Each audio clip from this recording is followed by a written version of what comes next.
கடந்த காலங்களில் மீனவர்கள் வந்து சுட்டுக் கொல்லப்பட்டிருக்கிறாங்க.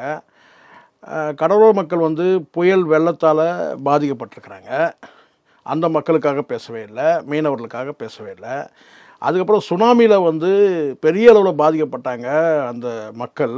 அப்போ வந்து ஈரக்கையை கூட உதறின மாதிரி தெரியல ரஜினி.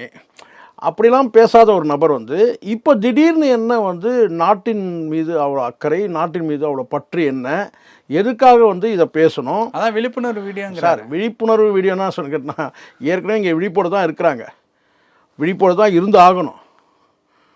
ஏன்னா உங்களுக்கு வந்து அந்த கடலோர மக்கள் வந்து மீனவ மக்கள் வந்து என்றைக்குமே அவங்களுக்கு வந்து பார்த்தீங்கன்னா வந்து நிச்சயமற்ற ஒரு வாழ்க்கையை தான் அவங்க வாழ்ந்துட்டுருக்குறாங்க காலங்காலமாக.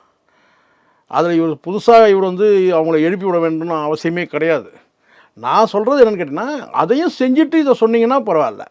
இன்றைக்கி வந்து சென்ட்ரல் இண்டஸ்ட்ரியல் செக்யூரிட்டி ஃபோர்ஸ் வந்து அங்கே வந்து உங்களுக்கு வந்து ஒரு ரோந்து வராங்க, சென்ட்ரல் ஃபோர்ஸ் வந்து அங்கே வந்து ஒரு 100 பேர் ரோந்து வராங்கன்றதுக்காக அவங்களுக்கு உற்சாகப்படுத்துறதுக்காக நீங்கள் கடலோரம் போய் நின்றுட்டு அங்கே இருக்கிற மக்களோடு சேர்ந்து அவங்களுக்கு வந்து வாழ்த்தி வழி அனுப்புனீங்கன்னா அதில் பரவாயில்ல. நீங்கள் ஏசி ரூமில் உட்காந்துப்பீங்க இங்கே பாய்ஸ் கார்டனில். அப்படி இல்லைன்னா அங்கே போய் நீலாங்கரையில் ஒரு வீடு இருக்குது, அங்கே போய் நீங்கள் சொகுசாக இருந்துக்கிட்டு அங்கே இருக்கிற மக்களை வந்து நீங்கள் வந்து கேட்டால் நீங்கள் விழிப்புணர்வோடு இருங்கன்னு சொல்கிறது எப்படி இருக்குது?